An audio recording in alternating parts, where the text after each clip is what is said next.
Halo semua, kami dari kelompok 3 ingin mempresentasikan hasil kerja kelompok kami yaitu tentang tren teknologi new media di bidang pertanian. Ini adalah anggota kelompok kami, dari yang pertama yaitu Dwi Handika, selanjutnya ada Fawaz Muhammad Ihsan, Hans Mikael Simatupang dan yang terakhir Thomas Sharon Hiskia Pakpahan. Selanjutnya kita masuk ke pembahasan tentang new media di bidang pertanian, kelompok kami membahas tentang smart farming. Smart farming adalah smart agriculture merupakan teknologi di era industri 4.0 untuk pengembangan pertanian modern, yang merupakan evolusi dari precision farming. Smart farming merupakan konsep manajemen pertanian yang menggunakan teknologi modern untuk meningkatkan kuantitas dan kualitas produk pertanian, berbasis teknologi yang dapat membantu petani meningkatkan hasil panen secara kuantitas dan kualitas melalui teknologi pemindaian tanah, manajemen data, akses GPS, serta teknologi Internet of Things. Aplikasi Smart Agriculture mencakup monitoring hasil pertanian, pemetaan lahan pertanian, manajemen irigasi, penyimpanan produk pertanian, delivery produk pertanian ke konsumen, dan lainnya. Hal ini dilakukan agar produksi terus meningkat dengan kualitas yang tinggi disertai optimalisasi penggunaan tenaga kerja sehingga dapat meningkatkan pendapatan petani. Selanjutnya adalah 6 teknologi yang dilibatkan dalam smart farming. Yang pertama adalah teknologi penginderaan yaitu teknologi sensor cerdas digunakan untuk mengetahui kandungan tanah yang sesungguhnya mulai dari kelembaban, kandungan air dan manajemen suhu. Semua terintegrasi dengan teknologi Internet of Things, IoT, yang memungkinkan petani dapat memantau kondisi lahan tanpa harus pergi langsung ke lahan. Yang kedua adalah software. Aplikasi ini dapat mempermudah mengelola, mengolah data dan informasi yang dihasilkan dari alat sensor cerdas. Fungsinya sebagai antarmuka bagi petani supaya data tersebut lebih mudah dibaca dan dipahami. Yang ketiga ada teknologi komunikasi. Perangkat telekomunikasi seluler dapat digunakan untuk mengirimkan informasi terkait kondisi lahan pertanian dan sebagai pengingat aktivitas pertanian. Yang keempat teknologi GPS. Perangkat GPS dapat digunakan untuk pemetaan lahan. GPS menerima sinyal satelit yang mengorbit ke bumi kemudian digunakan sebagai navigasi alat-alat pertanian. Mulai dari mengetahui lokasi lahan yang sudah atau belum dipupuk hingga mengetahui produktivitas suatu lahan.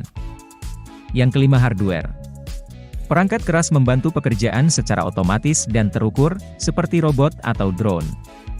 Hal ini dilakukan untuk meningkatkan efisiensi dan efektivitas sarana produksi. Yang terakhir adalah data analisis. Semua data on-farm akan dianalisa secara menyeluruh oleh sistem aplikasi dan digunakan sebagai acuan untuk pengambilan keputusan dan prediksi pertanian ke depan. Hasil analisa juga dapat digunakan oleh petani untuk mendapatkan solusi dengan budidaya pertanian. Selanjutnya kita masuk ke penerapan smart farming di Indonesia. Di Indonesia telah diterapkan pertanian modern atau smart farming yaitu implementasi WAVE Agriculture yang mempunyai fungsi membawa cairan insektisida, pestisida, hingga fertilizer atau pupuk cair untuk disemprotkan di atas lahan pertanian secara otomatis. Yang kedua di Indonesia juga sudah diimplementasikan teknologi drone untuk survei udara dalam pertanian digunakan untuk inspeksi kesehatan tanaman dengan metode NDVI Image Processing. Selain kedua aspek tersebut, implementasi automasi yang sudah diterapkan yaitu smart farming untuk weather, nutrient sensing yang terintegrasi melalui wireless ke smartphone atau laptop pada stasiun utama. Selanjutnya kendala penerapan. Yang pertama adalah keterbatasan akses teknologi. Di daerah pedesaan, akses terhadap teknologi masih terbatas. Hal ini membuat petani kesulitan untuk mengadopsi teknologi smart farming. Yang kedua keterbatasan infrastruktur. Infrastruktur di Indonesia masih perlu ditingkatkan, terutama di daerah pedesaan. Misalnya, jaringan internet yang belum merata, listrik yang tidak stabil, dan jalan yang rusak, sehingga menghambat penggunaan teknologi smart farming. Yang ketiga adalah biaya yang tinggi. Teknologi smart farming masih tergolong mahal. Hal ini membuat petani kesulitan untuk membeli atau mengadopsinya. Yang keempat kurangnya dukungan dari pemerintah. Pemerintah masih kurang memberikan dukungan yang cukup untuk pengembangan teknologi smart farming di Indonesia. Ini termasuk dukungan dalam bentuk pelatihan, pendanaan, dan infrastruktur yang memadai. Yang terakhir kurangnya pengetahuan dan keterampilan. Petani di Indonesia masih banyak yang kurang memahami konsep smart farming, sehingga tidak dapat mengimplementasikannya dengan benar. Diperlukan pendidikan dan pelatihan untuk meningkatkan pengetahuan dan keterampilan petani dalam mengadopsi teknologi smart farming.